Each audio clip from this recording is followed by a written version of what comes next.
Welcome back to another episode of Shall We Proceed. I am excited for this show today. This is episode number 12, and I have my very good friend, my family, my heart, my boy with me today, Clarence Fontenot Jr., a.k.a. Chopper. But before we get started, do me a major favor, share this post, share this feed, start a watch party. This is going to be an episode you really want to see. And let's get going. First of all, let me get him set up because he's so not tech savvy. I'm sure not. Did you share it? I think I did. Okay. You good? I'm good. So, Hey. Make sure you follow me on Facebook, Instagram. I'm on Twitter. This is my friend Clarence Fontenot. He only has Facebook because he's so incognito. This show today is about him and his journey, and I'm going to try to hold it together. Man, please don't be crying. I'm trying to try my best to hold it together because I love you. No, I didn't. I love you so much, and I know what you've been through because I've seen it for like decades, right? So tell everyone who you are, your name, where to find you, and we're going to get going. I know you're nervous. We'll get going. Who I am. I'm Clarence Fontenot. You know me. Y'all can find me on Facebook at Clarence Fontenot. I don't have any of the other ones. I should have, but I don't. But yeah, that's about it, you know. Okay, you ready? I'm ready. Chop. Yes. yes. Listen. Yes. I've known you since I entered 6th grade, Gentry Junior High, Ooh-wee. And met you. You was in 7th. Yes. Right? I had no idea. Very few of us had any idea, I think, really. I didn't have no idea. Yeah, you had no idea at that time what you were going through. And I've always cared about you, always loved you. For some reason, you've always been very protective over me. And just, you've always been that friend, right? And I remember, certain things in your life that's happened, it's like markers for me in my life, right? So we met in junior high. Stop it. We met in junior high. You had no idea at the time you were even dealing with anything. You had no idea at the time you had a condition, because let everyone know how you found out and what you wanted to do and what stopped it. Well, I guess it was junior high, and I wanted to play football. I guess that's how it really all started. And I went to the doctor like everybody do to get a physical, and the doctor said that he wasn't going to let me play. He felt something in my chest that, he just didn't think was right. I mean, he didn't even do blood work. I mean, anything. Mm-hmm. He just said he felt something that he just felt that was wrong. So he was going to refer me to a doctor in Houston. So I guess before I can even get the appointment to Houston, it was more like it was a weekend or something. I think I went stay with one of my friends, and we did everything we could do, from walking to riding bikes to skateboarding, everything, and doing childhood things, exactly, just being a kid. Exactly. So my dad, he used to do a lot of carpentry work, mm-hmm. and fix houses and stuff like that. And me and my Uncle Levine was going to the lumber yard to pick up some material. Mm-hmm. I mean, we had the trailer loaded, the whole nine. I don't know if you remember the old furrows. Yeah. So you paid for your stuff up front, and then they gave you a receipt to drive to the back, and you show the little guy at the guard gate, and then you would go to the back and get the wood. So we got to the back to where you paid to give you a receipt, mm-hmm. and hell, we didn't have no receipt. So I said, well, I'll go get it. From what I was told, I'll go get it. So I jumped out. Yeah, from what I remember. So I jumped out and I ran full speed to the front because we were in line holding up people. And they say once I made it through the door of furrows, mm-hmm. I hit the ground. And just passed out. I was passed out. I was out. How old are you? I don't know. I was, like I said, we were still in junior high, so I don't 12, 13? Yeah, maybe a little bit older. And, he was still in line. He don't know what's going on. And so they got on the line and called 911, which I don't even know if it was 911 then. I guess it was. Yes. You ain't that old. Yeah, so, it's been 911. And the crazy part about it was the fire station was directly across the street from Furrows. Okay. So they were there like, that. yeah, basically they probably ran across the street. They ain't even wait to get in the fire truck, but yeah. And they brought me back, and I ended up going to San Jacinto Hospital, which they said it was packed. Everybody was there from the school, you know. Right. They was shutting the place down, talking about No, too not many from the people. school, not from Furrows, No, right? from the school. Once I got to the hospital. At Oh, San Jacinto, they showed up at the school. yeah, This they is showed before up the at- talent show. Yeah, they showed up at the hospital. Okay. So I stayed in the hospital, I don't know how long. And I remember having to go to Houston to Texas Children after everything was final said and done. I probably stayed in there about a week, I guess, maybe a little bit less. And they determined I had to have a defibrillator put in. Did they tell you yet what was going on, or you just? At that point, they had said the muscle in the heart was enlarged, and you couldn't. The signal wasn't getting to the heart. Once it got to the heart, it got confused. So that was the main problem. And so they decided the best thing for that would be to put a defibrillator in. So here I am with a defibrillator. just entering your teens. Yeah. Sports is out the question now. Yeah, a lot of things are out the question. Completely out the question. I remember this is how, and I didn't know. This is before I got, I think, into school. It had to have been because I didn't know what happened. I remember you passing out at the talent show. Yeah, that was after I got the defibrillator, and that was all a mistake. That wasn't even due to my heart really messing up, because after they put the defibrillator in, you have to set the parameters. So, you know, how fast it beats. Okay, if it goes over this, shock him. Right. You know, if it goes under this, shock him. So it was actually set too low. So I had already done the talent show. You know, we up there doing our little dance. I remember it was so hot. Y'all was dancing, doing your thing, because you always wore a damn trench coat. So you were doing your thing, and like all of a sudden, you just dropped. Yeah. And we were like, what happened? You know, and that's when I found out what was going on with you. And I think a lot of people who nobody didn't know, nobody knew. Nobody knew. Then it was like, what the heck? Because you never, not that you have to act a certain way, you know what I mean? But you never used anything like that to get what you wanted or to play on anyone's emotions. I don't think if that didn't happen, I don't think anyone would have known. You wouldn't want anyone to know. No, I didn't want anybody to know. Right. So I meant after that, everybody knew. You know, basically it was like, oh hell, here we go. You know, I don't want the sympathy or whatever, and you know, from there. But it was basically after falling out, it was like, hell, I'm look crazy now. Everybody looking at me when I walk down the hall. Shit. I mean, it was a lot. It was a lot. I mean, think about how we're young. You know, junior high now is different. They've seen everything. For us at that time, it's like, wow, because no one knew. Yeah. No one had. And I had never heard of nobody ever falling out like that before. No, I guess it's just like you buy a red car, and then you see 100 red cars just like yours. But, yeah. Right. So fast forward, everyone knows now. You know, Clarence got a defibrillator, and now after that they put a pacemaker in. Correct? No, I stayed with the defibrillator. You stayed with that. I stayed with the defibrillator, and they actually. I think it was every month you had to go and get it recharged. So every time you get it recharged, I think you use three shocks. So I remember I want to say it was me and Carl Rose. Okay. The whole little crew. We were out in front of the driveway, and you're out there roughhousing and everything, and it goes off. Boom. So here I am, I'm laying on the ground. So listen, it's not.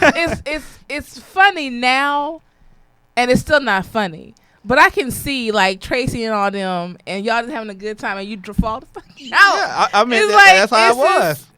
Yeah, exactly. So after I fell out, the ambulance come check you out. Okay, you good? You back to normal? Go on about your business. And then I remember in high school, I was running because I used to riding the truck with John Flores and them, the guys around the corner from me. So I see them leaving me, so I'm cutting across the parking lot. I'm running wide open. No, all I remember doing is diving in the back of the truck And the next thing I know, we stop at the end of the corner, and they talk about wake up, wake up. I then passed out again. So every time that it's shocked, it uses up a shock. I mean, it's no more good. And that's what eventually happened. I had used up all the shocks. So it was either to get another one put in, right? Which they said that's crazy. Let us put you on the transplant list. How old were you when you got put on the transplant list? When I got put on the transplant list, I guess I had to be 17. I think I was right turning 17. Yeah, because you had it at 19. Yes, I had it at 18. You had it at 18. Because I was able to sign my papers. That's what scared me. Oh, you signed your own papers. Yes, I got to sign my own papers.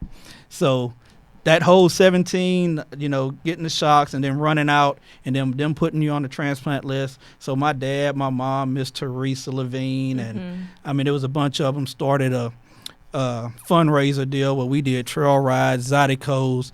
Which you're used to anyway. Yeah, regular life. To raise money for, because you had to have X amount of money, which my mom was, had a good job. She had insurance, but, it was something with the initial amount of money that you needed and this and that. What people don't understand, it's a lot. The medicine is a lot. They want you to have. Even with insurance, even everything, that initial money is what really makes or break if you even get put on the list, correct? Yes. And you even after you get the money, they have finance, stuff through the hospital that you go talk to caseworkers and see, can they help you out with some things? And it's still a lot of money at the end of the day. But after I got put on, I stayed on the list exactly 1 year. I was on the list exactly 1 year. It was the biggest thing about school because I wanted to carry my pager, and they wouldn't let me carry my pager. I ain't gonna say no names, but yeah. We already know. Yeah. We already know. Wouldn't let me carry my pager, so my dad carried it, and I was home, and they called the house and said, "Okay, we have your heart," and I'm like, what? December 1994. It was December, and so the transplant was actually December the 17th. So they called the house and said, "Hey, we got a heart." I'm like, "Well, what do I need to bring?" I'm tripping at this point. And then my dad busts through the door like, "Hey, you ready to go? Let's go." And my mom had just left to go to Louisiana, my mom and my grandma. Yeah. So they had just made it to Ville Platte. So it's like 3.5 hours. And as soon as they got there, I was like, "Hey, got a heart." So she literally sat down for like 30 minutes, turned around, and drove back. And came back. Yeah. But how, looking back at all of that, I know it feels like the year probably when they said it was like that went by quick. If you think about it, it didn't, but it did. Because some people are on the transplant list for a very long time. Some people are on there a very, very, very long time. Some people never get one. So what's going through your mind at 17, 18, 19 years old? You've had these shocks going on, the passing out going on. I will say, from what I saw, you had a great network of friends who never treated you any differently. Oh yeah, I had good friends. I had and you put them through enough with you passing out in the back of trucks and other thing. So what goes through your mind? Because now you're signing for yourself. It's not, "Mom and Dad, what do we do?" It's all on you. I think that was the most scariest part, the first one. Yeah, that was the most scariest part, because when they said, you could die from this and such and such and blah blah blah, and I'm like, wow, this is real. This is really happening. So I think that was the most scariest part. But actually getting wheeled back right before I went into surgery and laying on the gurney and then having your family look over you like, you got because you may not come back. Yeah, you got some crying. Yeah, you got some saying, "Hey, good job. Hey, we'll see you when you come out," and hey, we praying for you and this and that, and then going from looking at everybody to just out. It seemed like just out. I don't remember them wheeling me back in the room. Any of that on the first one. I don't. But it was just seeing everybody, like fading away, almost like going from day to night. Right. Let me ask you this though. So, you're getting the transplant, and we discussed earlier today. You was telling me something that was really amazing to me. How, looking back at it, you've born with this condition, and what's mistaken for laziness or lack of paying attention could be a direct result of the issues you had with your heart. Yeah, I mean, and I look at some of the kids now, and I look at the parents, and they look at these kids and say, well, he's not trying, he's you don't pay attention, he's lazy, you don't want to do this. Even in school, the coaches, you can't run, you can't make it there, what's the problem? And I was really trying, but I remember probably running 100 yards and like, whoo, man, they running a mile, getting the physical fitness awards and stuff, and I'm like, damn, what's wrong with me? So it's I always can't do this. been there. It's always been there. And I didn't know, because people don't know, when you go to get these transplants, it's just not a transplant. You got to take tests, mental tests. You got to take, written tests, all kind of stuff before you even go back there, I guess, so they can have something to compare. And when you come out. Okay, so to compare how you were before. Right. So when you see the progress. Right. Or to see if it has gotten worse when you come out. But it was the fact that, when I said, some of the stuff I couldn't even answer. And it was like, she said, no, that's normal, for you not to remember or you not to know as much as you know. Was that a relief for you to realize that you're thinking you're struggling? I don't know, it was a relief, but I was like, man, I thought I was done. But I mean, I can imagine looking back at it, people thinking you can't do this, you can't do that, you're not catching, you're not learning, all these things. That's stressful. Right. And to realize in that moment, a sad moment, it's not because I can't. I'm being hampered by something that I have no that I didn't even know. And that hopefully once I get this new lease on life, it will make a difference. What was the difference after the heart transplant? I don't know if it was a difference in school. I guess I was to the point where, hey, I'm just ready to graduate. Let me get out of here. I'm done. But I guess I didn't take life for granted. I mean, it was, everything that happened. People say luck. It was never luck. It was a blessing the whole time. I mean, absolutely. I was blessed from day one. I really do believe in people's steps being ordered. I do believe in, everything that's supposed to be is going to be. Absolutely. Yeah. I just looked at stuff a lot different as far as just life, period. Because once I got it, there was people in there that didn't get it. And when I went in there was people that was still there when I left that hadn't got a transplant. Why do you think yours came so quickly compared to some other people? Like, explain. I want you to tell the people about what they look at when it comes to giving a heart transplant, and what you have the inside track on that. What they're really looking at and who they want to give it to, and different things. Well, when I got my first transplant, I really didn't know a lot about how the whole procedure went and how everything went. It was more like, I'm going in there, I got to have a heart transplant. But, these hospitals, and I can name them St. Luke and, Memorial Hermann, they have different regions, almost like counties, that they harvest their organs from. So it ain't like somebody pass away on I-10. It may not even come to you. Let me go get that. Mm-hmm. It's not that.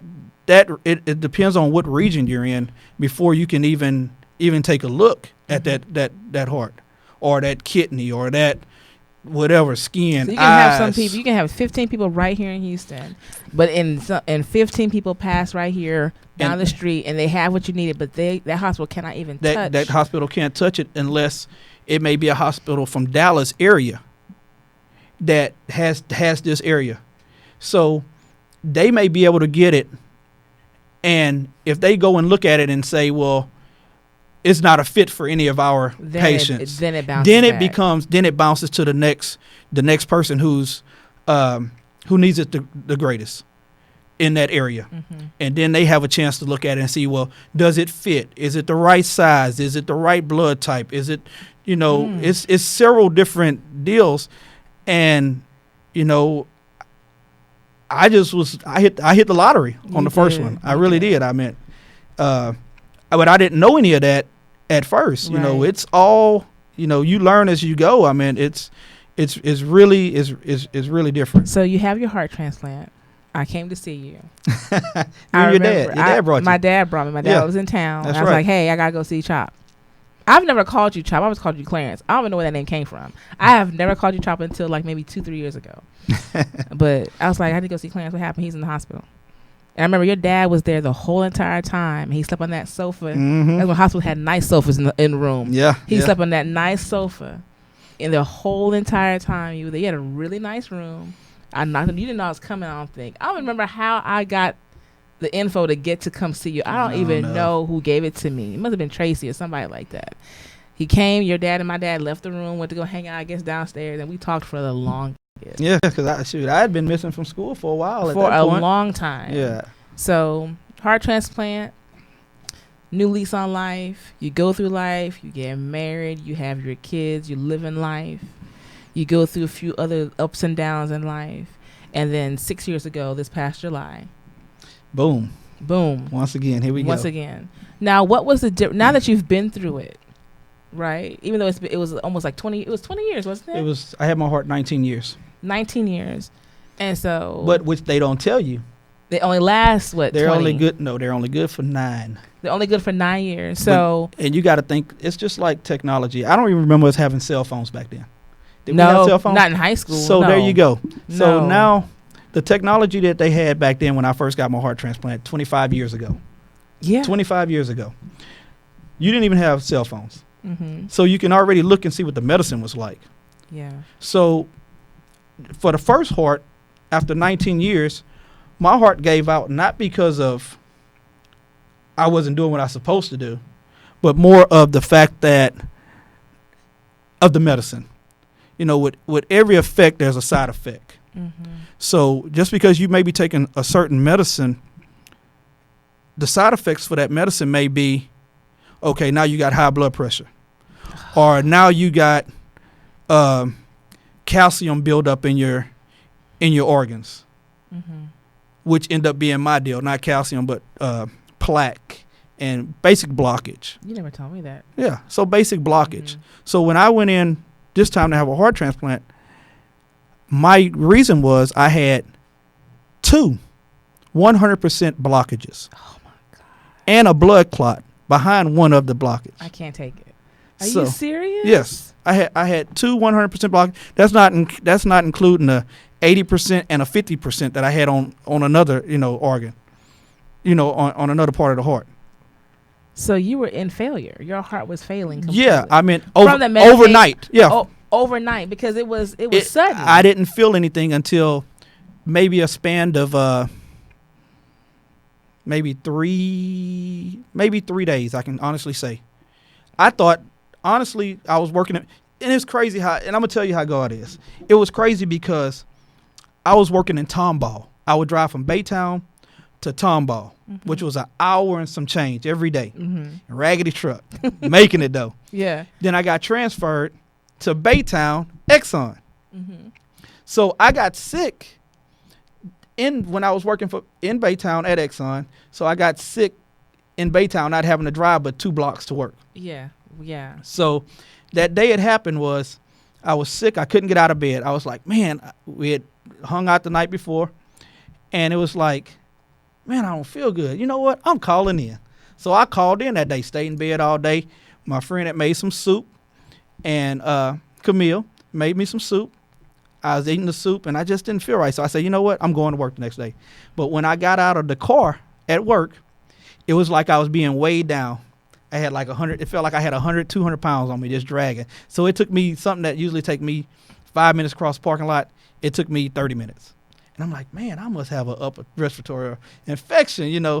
Man, it ain't good. So I made the day. Don't get me wrong. I made the day, and we had a luncheon that afternoon. Mm-hmm. So we went on to went to the luncheon, left out of luncheon, and I called my mom. I said, hey, Mom. I said, I don't feel good. So she said, well, let me take you to the urgent care. So we went to the urgent care. I said, it ain't nothing. So I went into the urgent care, and I couldn't find my insurance card.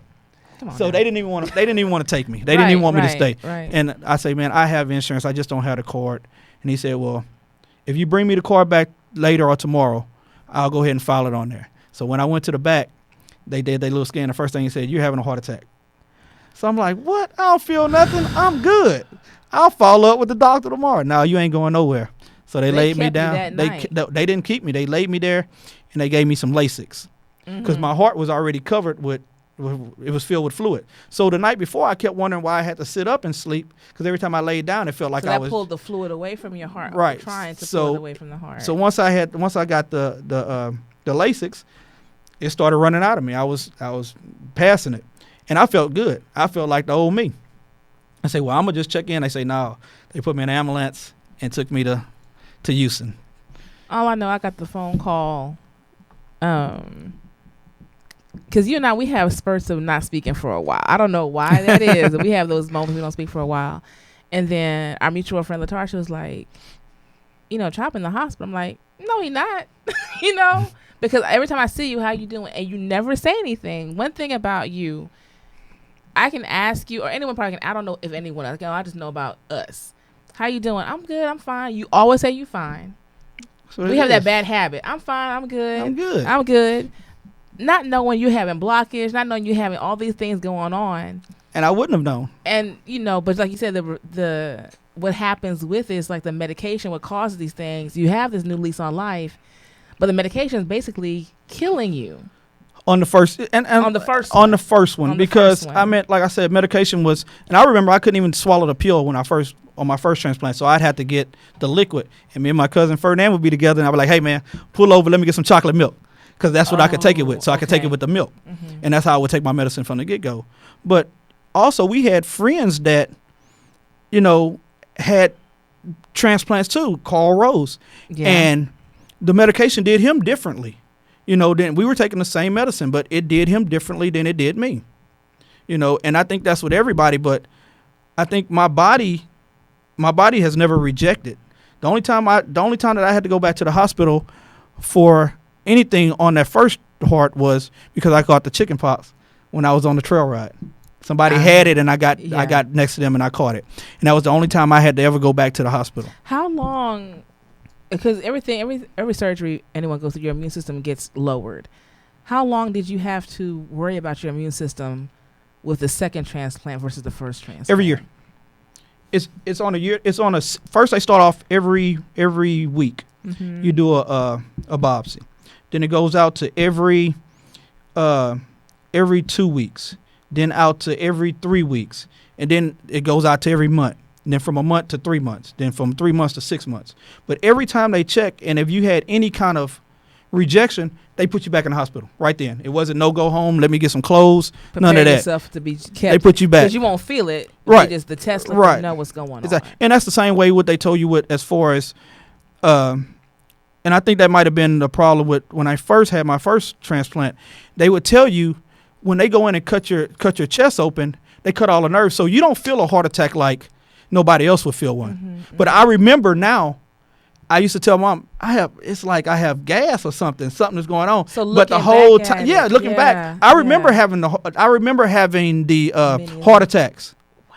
I didn't know what it was. My whole arm would hurt. Before the first transplant? After the first one. So you were having many heart attacks. And I didn't know what it was. Do they call them that? What do they call them? I don't know I guess that's what they call them. Heart attacks, period. Or I know like with strokes, those many ones called different, but you was having many things this whole entire and time. I didn't know until after we went in, and I was like, man, that's what that was. So my arm would, in the shoulder blade, your arm, my neck would hurt. I mean, it would hurt like crazy. I was. Yeah. Yeah. And that's after, everything happened. That's happened. So getting back to, once I got to the hospital this time, mm-hmm. I went to my old doctor, the doctor I'd been having from day one. Right. And Dr. Patrick Cook, and he gave me a deal. I mean, they started me on heparin, get the blockage out, the whole nine. And he said, well, your whole team has left.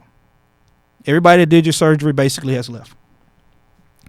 They went to Memorial Hermann. They just started a new heart transplant deal over there, the whole nine. So he came in the room. I say, well, what you think I should do?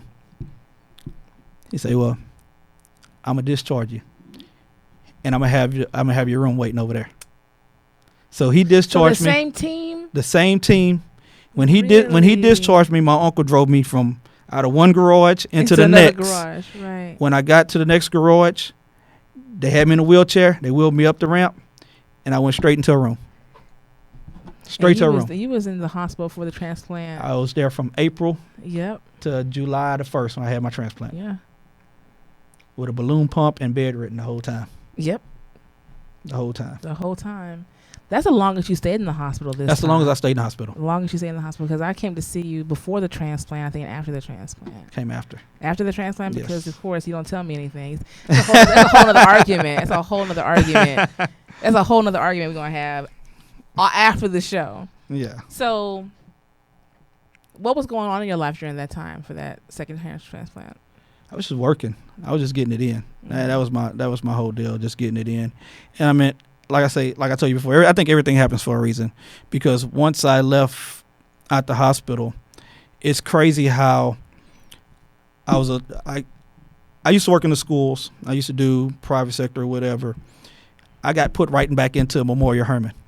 The same hospital that I had to take the transplant in. Mm-hmm. The same hospitals that all my paperwork was in. So if something would happen, I was already working there. Right. But not for Memorial Hermann, but as a contract, absolutely. right? I was there, and I just like I said, I think everything was planned out. I do feel that. But I will say, what's amazing about your journey in life is you've always been positive, and if you have been negative, I don't think very few have seen it. I've never seen it. Am I lying? Shit, what the hell? You're right. What I'm saying though, you're a father. You've had your family. You've lived a full life. Oh yeah. Most definitely. Don't be all depressed about it. No. Life. Yeah, I have. I honestly have. And very few have had that opportunity. Some people can look at their life and go through not be able to be a kid, but you still were a kid. I did everything. I just fall into a hole, and you never did that. And I think it's a positive light that you shine on a lot of people. You don't realize it. And though. that was my whole deal.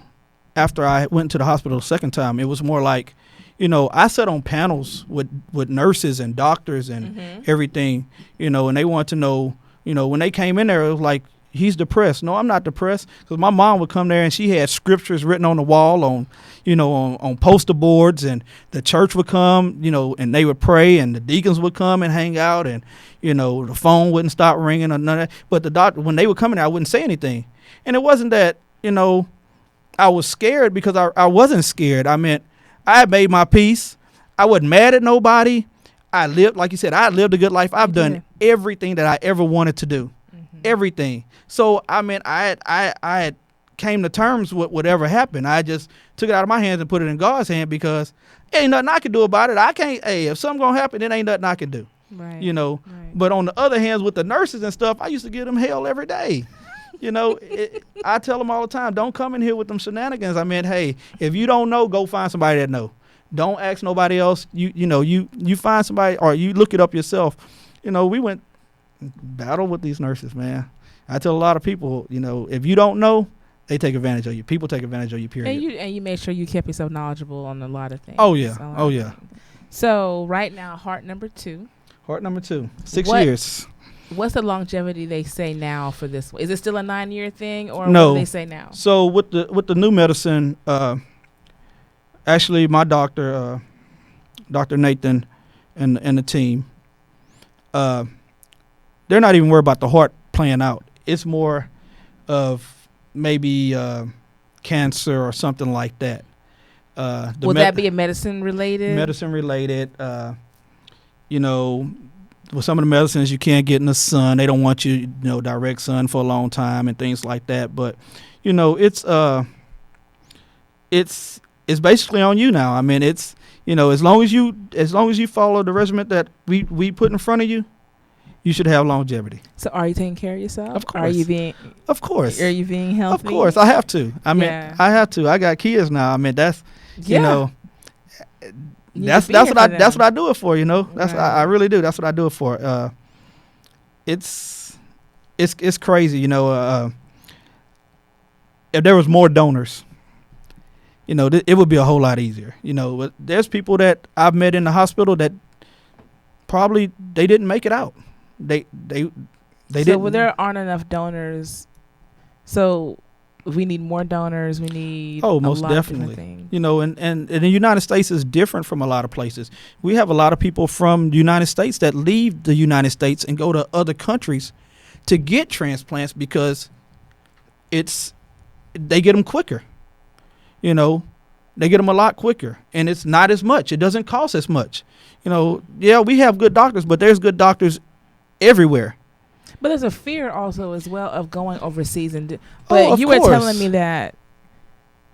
So when they're doing a transplant, this information now. What do they look at? What will tell someone I'm not going to give you a transplant? What will make somebody be at the top of the list, bottom of the list? Lifestyle. So when you go in for a transplant, they look at, first of all, your case. How bad off you are. Blood type, body mass, history. Your history. Basically, they look at, am I wasting a good heart on you because you out in the street doing some wilding? Right. You might have been on medicine. Were you taking your medicine like you're supposed to take it? If not, why am I going to waste a heart on you and do that? It was a case where it was a young man that this panel meet of doctors to determine if they're gonna, yeah, you good or no, you're not. So they really didn't want to give this young man a heart. And I think it was on the news. They didn't want to get this man a heart, but they fought to get him a heart. But he was wilding and end up, after getting his heart going, maybe a year later, getting shot over something crazy that he was he's out there in the streets. Out there in the streets. Yeah. So they look at it, on a case by case deal. And I think people don't understand, because when it's your child, your family member, you want to help right now. It's not up to you to decide who lives or dies. But I also understand there's so many that everyone has the same need that they're dealing with. Right. So I'm a doctor, you're a doctor. We're all pleading my person's case. Right. And you have someone out here who is being reckless with their life. And we go ahead and do it. And someone who probably wasn't reckless or whatever, we know, they lost that chance. And they didn't get 9 years. They didn't get 19 years. They got 1 year. 1 year. And now we can't even use that. And that person who probably could have used is not even here anymore. Right. And people don't understand. It's a hard thing to swallow. It's a gift, man. I mean, you're getting the gift of life. You're taking on a responsibility of somebody else that passed away. So a lot of parents that of the deceased, they may look at you like, yeah, my child lives on and blah, blah, blah, blah, blah. And you going out there, you wilding and blah, blah, blah happened. Mm-hmm. So they look at it. I told him not to donate. I told him not to do this. And it causes a layer of people who probably said that whole family's not going to donate because of who did you give it to? How this exactly. my child sacrificed their life. My child, my husband, my wife, whomever it is, and this is who you give it to. But and we also have the myth behind, if I put my name on a donor list, I'm gonna come up missing. It's so many. It's out there. It's a lot. It's a lot. It's a lot. And there's other countries that I was looking at a documentary on Facebook, and like in other countries where the prisoners, they don't have a choice.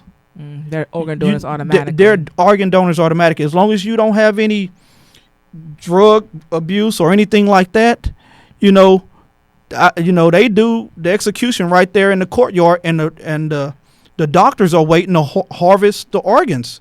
And that's, you may be doing 300 people at one time, but you saving over X amount of lives. You think about it. One body you got skin, you got eyes, that's hard for people. You got tissue, you got everything. Though. That's hard. There was you probably saw it. I don't know how long ago it was. A young man, I guess he was 18, and he was brain dead. Right. And the hospital was willing him to go into surgery for an organ donor. I just saw that the other day. And that just broke my heart. And it made me think about you and just... When the doctors lined the hall. Yeah, and just the family saying there and knowing that he's saving how many lives. Right. But still, that one life is being lost. And the decision you had to make to say, okay, go ahead. And that's why it's only in the decision of the person who is doing it. I can't make the decision for you. I can't make the decision for my kids. They have to make their own decision, period. So, it comes down to that. I mean, you can't take it with you. And that's the part people don't understand. You can't take it with you. It ain't going to do you no good where you going. So what is life like for you right now? What would you want people to say and take away from your story and your journey? Well, you know, everybody has a choice. Mm-hmm. I mean, you have a choice to be healthy. You got a choice to do whatever you want. But at the end of the day, it's about self. I mean, you just stay prayed up and, you know, I don't know. I mean, it's everybody has their own, you know. Yeah. Live life to the fullest. Yes, for sure. Take care of yourself. For sure. Yeah, don't put off tomorrow what you can do today. Right. Yeah, I mean, if you can take a trip, take a trip. If that's what you want to do, do it. Because people put off, you know, it's just like people that retire. Oh, I'm going to retire, but let me work 10 more years so I can get this extra $5 on my check. And then you retire and tomorrow you drop dead. Right.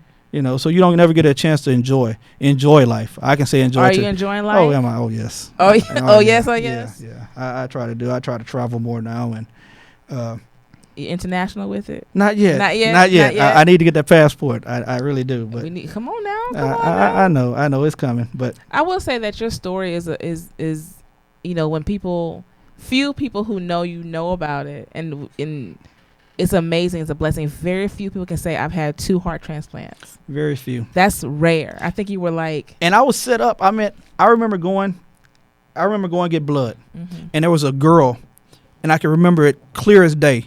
It was a girl going to get blood to get her stuff done, and she was sitting next to me, and she was talking to this lady, and her heart had failed. So she was on her second transplant, and I'm like, you can get 2 hearts. Man, that's crazy. You can get 2 hearts. And it was a seed that was planted. Now I know you can get 2 hearts. Not that I wanted one. Right. But right. when but it now came, you know there's hope. It was hope. Yeah. Or whatever. Hope. And it just stuck after that. I'm like, wow. But never knowing that I would need to.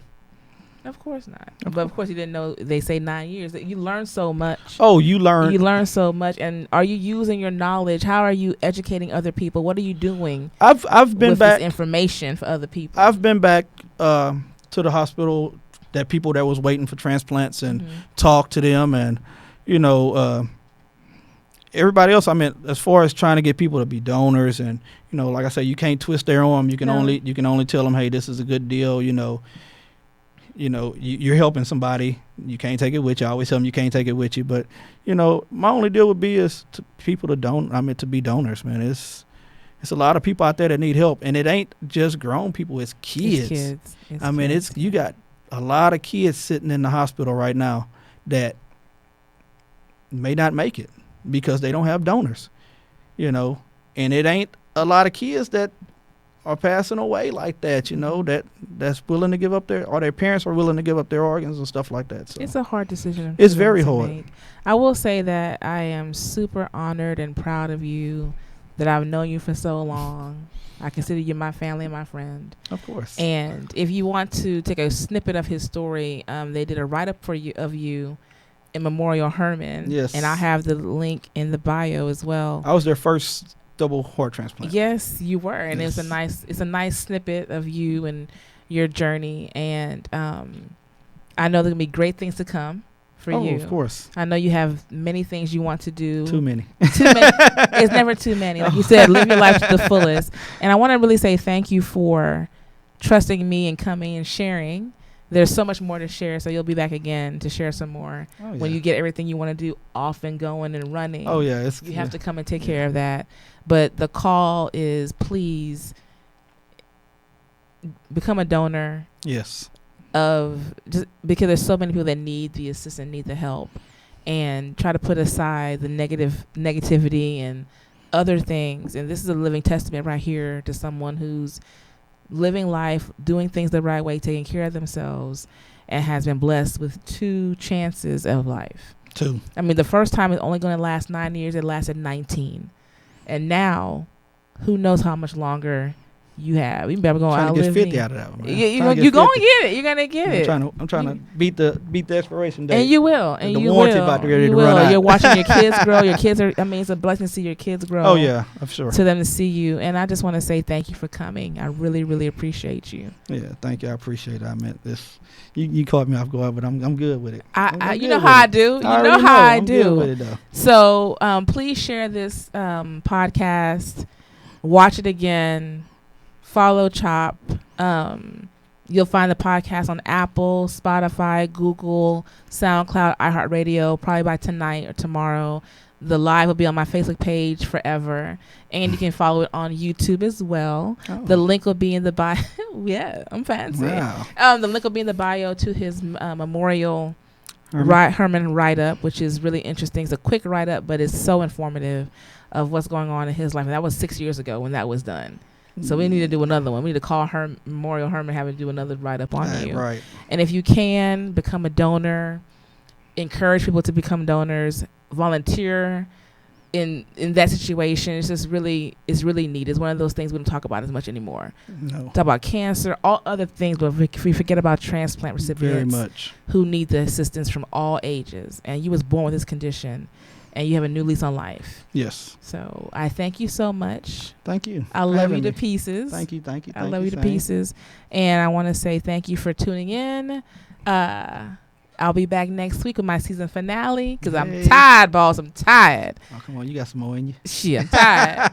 And that's it. Thank you all for tuning in on Facebook Live. We have Sonia, Levine, Alex, Teresa, Jay, Kenneth, Janae, Brandon, Clarence, Cliff, Clinton, Shalonda, Karen, St. Julian tuned in. Bayla, Malika Benton. Hey, Malika. Right, I'm sorry, Blinton Biley and Thomas, Julian Thomas. Let me give everybody their names. Needs Distill, Jessica, Chelsea, Anthony, Christina, Kamish, Michael. Thank you for tuning in. Please share the post. Have a watch party. He's an interesting dude. Follow him. There's so much more he has in store that we'll talk about later on. Y'all have a great evening. See you next week. Later. Bye. Thank you.